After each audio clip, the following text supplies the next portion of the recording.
Ladies and gentlemen, boys and girls, what's up YouTube? Barcode here, bringing you another Heir of Light video. This video is going to be a tutorial guide on crafting, what is worth to craft, and what is definitely not worth to craft, and probably needs a little rework. Now this is a newer subject for me, because crafting wasn't in the game prior when I played, but now that I am playing, and playing every single day, all day, farming nonstop for the last month, let's talk about crafting. I know a lot of people have questions about it. I'll talk about the main aspects of what is worth and what is not.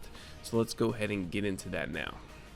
I'm going to start off on the far right side and work my way back, because the soul crystals are kind of what the materials are that you need to use things. But let's talk about element stones. The first and foremost, most important part of crafting are these rainbow stones. The rainbow stones are what is used to increase the potential tab in your heroes. Potential tab gives the heroes extra stats, which when you start getting to like the third potential, that's when the heroes start to shine. Okay, they get special abilities that can really help your team out, especially when you are starting to transcend your heroes. I'll go into that briefly in just a second, but when you start transcending your heroes, and you know, when you get to probably Transcendence 66, that's when the potential starts to shine, and I'll go into that.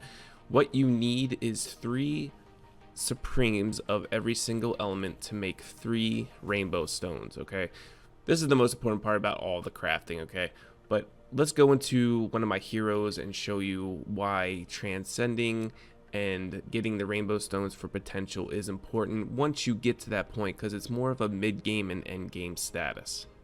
Let's talk about Heir. So Heir, I just transcended him this morning to the 3rd Transcendence. Literally this morning. I still need to level him up to level 66.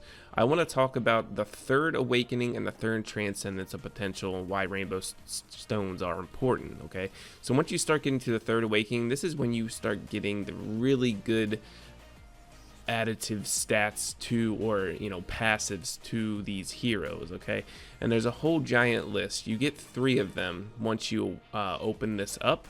And obviously, as you see down below, you need rainbow stones. Okay, Nat 4s take 4 to 5 depending on the transcendence and or awakening. Nat 4s are lower. Nat 3s you cannot use potential, so it's only on Nat 4s and Nat 5s. But you get 3 of these, and they are random. You can change it if you have the materials to change them. But these are nice passives. Now, for transcending, as you can see, level 1, they each have something different. Every hero, okay, or every class has something different. So the first transcendence helps with taunting. For Heir, his 2nd transcendence, instead of a max 30% damage, it goes down to max 20% damage. So they need a multi-hit of 5 to actually kill them in one shot, unless he's lower health, you know, whatever, you know what I mean. 3rd transcendence, okay, this is when they really start to shine. Okay, because look, for example, for Heir, taunts for 11.5 seconds when the battle starts. That can be huge. You can take you can take different elements, and the enemy, like for on your defense, the enemy can't take an opposite element and shoot down your back line immediately right when it starts. Everything goes on the tank. You can put the tank on petrify, and that can help a ton. Okay, so that's really important. There's a ton of different great ones as well, and then when you get higher up, you get even more passives. Okay, so rainbow stones are definitely important to craft in this game. For these common different elements, I mean, it's nice to have if you need to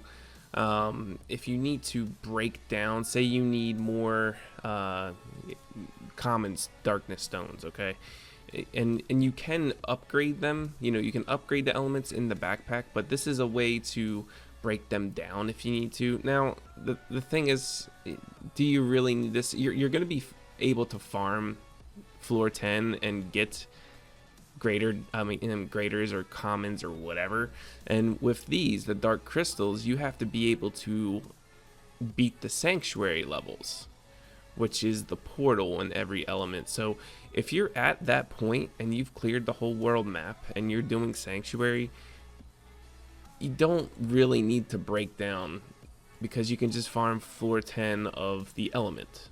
This is a good way to get to elements if, for say, it's not a darkness awakening stone day and you want to break down that way. But I would never use this because I can just farm whatever element I need on the weekend, and I'm patient. I'll just wait for the weekend if I get a new character or whatever the case may be. But they give you an option to break it down, which is nice. I just don't necessarily think the crystals should be something. It should be something else, because you should be able to farm floor 10 if you can farm crystals. Alright, let's talk about servants. The only one I want to talk about really is the conversion stones. Okay, so conversion stones, they are the stones that let you change your substats of any piece of gear to a whole new set of substats. So if you have a really good piece of gear that has maybe 2 crappy substats of flat stats or something like that, you can use 50 conversion stones to convert that piece of gear. Now, it gives you 100 when you craft it, so that's 2 chances of changing your substats to something that you might want. Now, you need 10 epic common soul crystals. Okay, how do you get that? Well, you need to just feed in 30 3-stars to get 15. So that'll give you 33 stars, will give you 2 chances at that. Okay, and then you'll be able to, if you do 30 more, you have a total of 300 conversion stones, because you craft 15. It takes 10 to do. Okay, so 10, 3 times 30, 300. Okay, makes sense, right?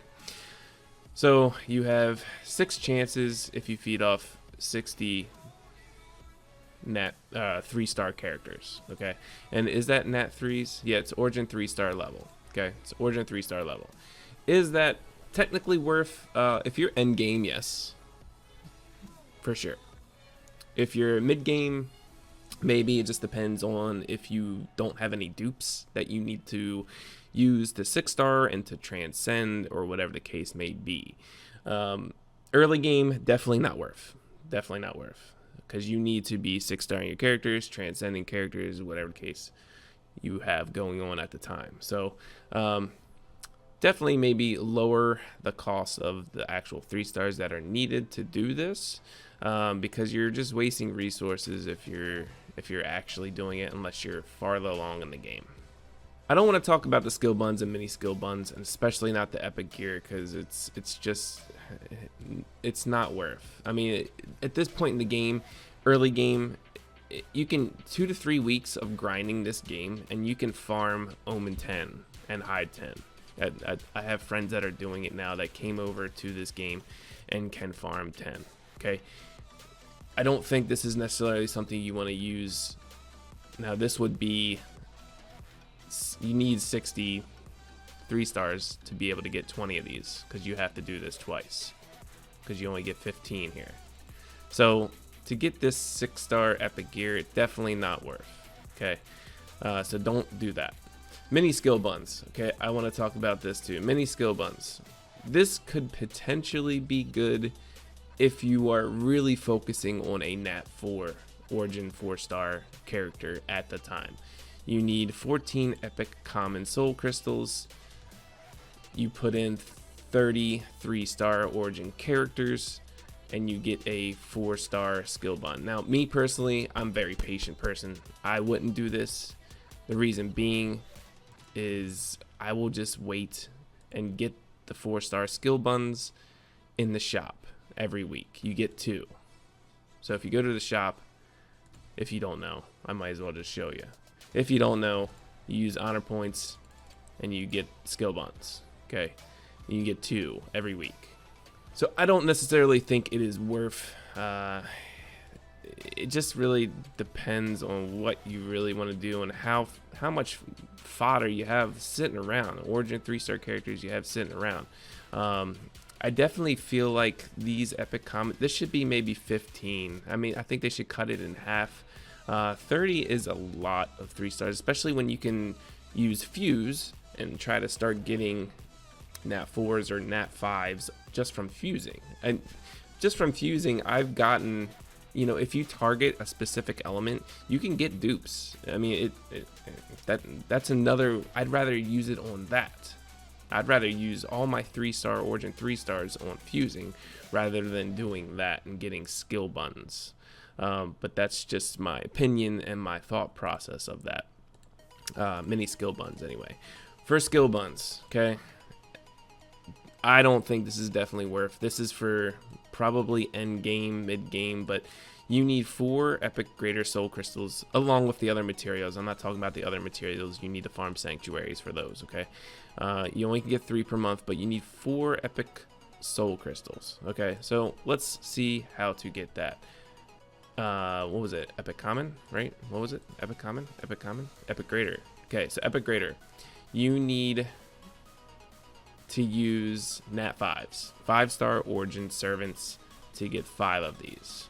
Okay, so you feed off a nat 5 that you particularly don't want, which I would never say to, because, you know, even if a bad origin 5-star, a bad nat 5 could be bad now, it might not be in a month or 2. So I would never feed that off unless it was already level 70 Transcendent. Okay, but let's go into a skill bun. To get 1 skill bun, you need to feed off a nat 5, which is a good balance. You should get a skill bun for that, but I still wouldn't feed off a nat 5 ever. You never know when it's going to get buffed. They do buff servants pretty often, so I would never do that. All right, let's get into the nitty gritty. This is the nitty gritty. Okay, let's talk about light dark 5-star select summons. Now, this is good. This is more for mid game, end game, okay, players that have reached that point. But I think it's a little dramatic of materials, so let's just talk about it. Okay, to get now you can select whatever light and dark nat 5 you want. That's an amazing piece to craft, right? Let's talk about how to get it. You need 8 Twilight Greater Soul Crystals. What that means is you need 8 light and dark origin 5-star nat 5 in order to craft that.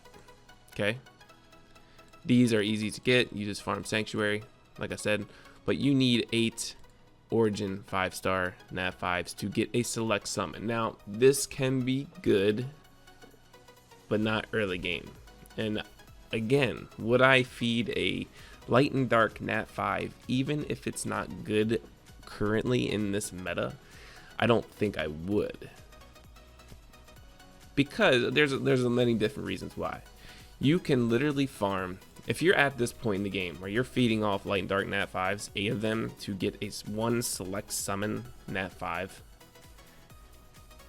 At that point in the game, you're going to be able to farm any one of these tiles quickly to get a light and dark nat 5 shard of what you want. And to get, so nat and dark, origin 5-star light and dark characters, for example.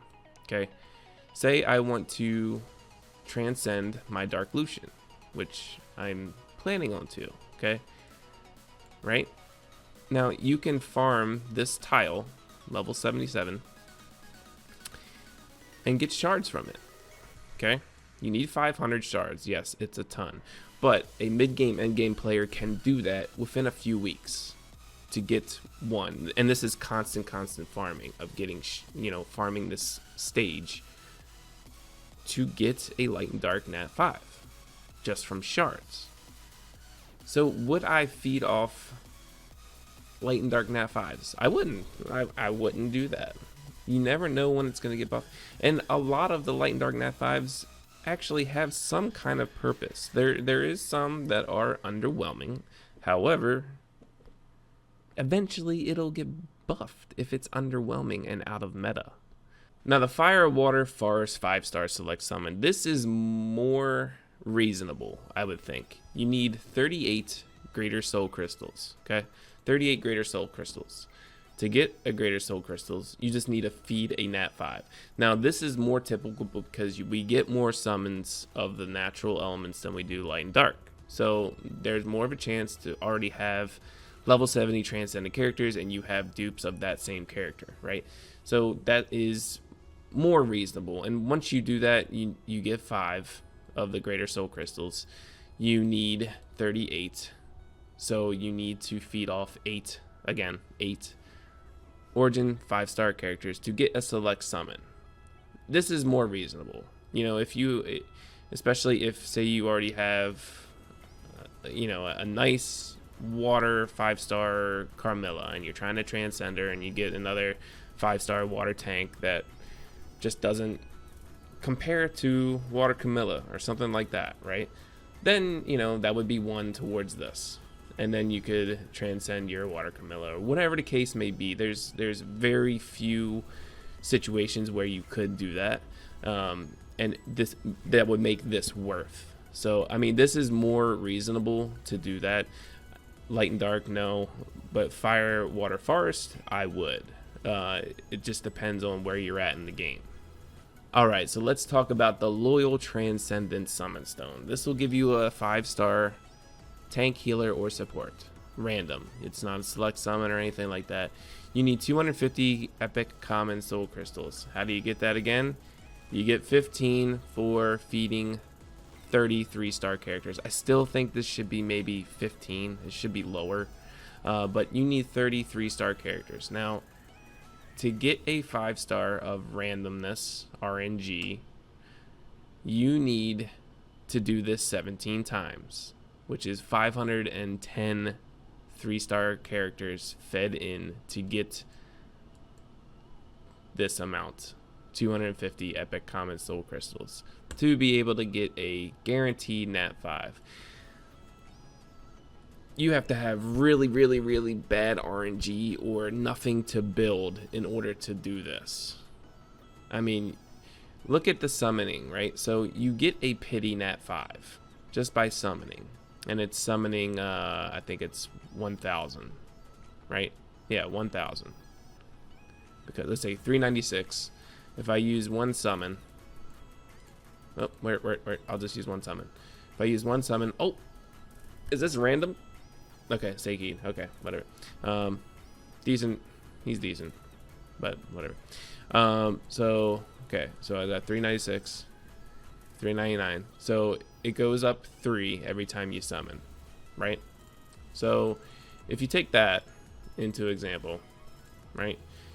To get a nat 5 just from Fever, I think it's 334 summons to get a nat 5. And then you have something to build. So is that essentially something good to craft?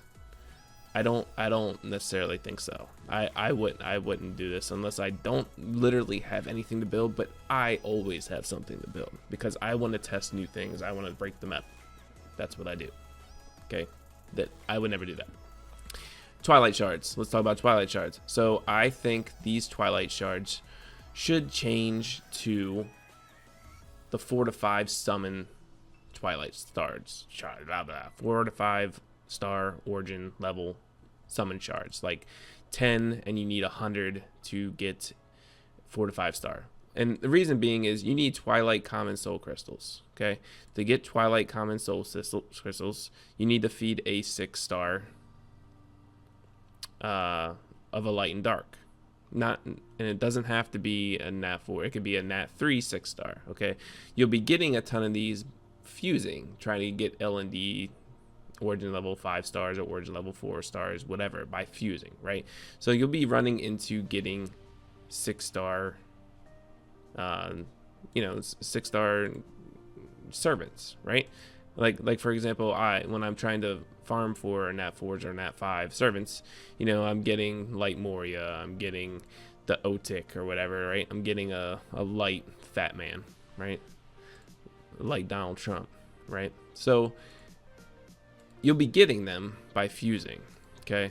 And it takes one, you get one, right? You only need 1 to get 8. So, you know, honestly, I would probably more than likely rather test out a completely transcended light Donald Trump than to just get another, you know, do this 5 times. 8, 16, 24, 32, 40. No. 48. You need to do it 7 times, right? You need 50 Twilight Shards, and you get 8 each time. Yeah, so it's like 6 1/4, but you know, it's so you need to do 7 to get 7 6-star L&D characters to get a Twilight summon, which will probably be a Nat 3. So you're literally starting all over again. So to me, this isn't worth. I'd rather do that with these same materials for 10 4 to 5-star Twilight summons to feed off all those 6 stars to get at least a guaranteed Nat 4 Light and Dark character. I think that'll be much more beneficial to the community and not a endless rotation of nothing, unless you have really good RNG from fusing. So that's just my thought process on that. Legendary stars and epic stones. I mean, again, I wouldn't do that. I mean, you get this is kind of the same deal though. I mean, this is what I'm talking about. Legendary shards, right? Epic common soul crystals. You need to feed in or Nat 3s, origin 3 stars, right? You get 10 of them. You do this 10 times, 300. You get a guaranteed Nat 4. That would be more reasonable to do than to get a 3-star Light and Dark. I think this should change to 10 4 to 5-star Light and Dark shards. Feed off 7 6-star Light and Dark characters to get a guaranteed Nat 4. I think that's more reasonable. Again, these are for like mid-game players or whales, but I think that'll be more beneficial. No need to do that. You can just farm epic stones. You can just farm it in Awakening Dungeons, Omen, Hide, whatever. So I definitely wouldn't do that. So there's a quick guide. Is that quick? I don't know. How long is this video? I really don't know. But there's a quick guide and tutorial on crafting. If you like my content, please make sure to like and subscribe. Hit that bell, get them notifications, and I will talk to you guys in the next video. Peace out.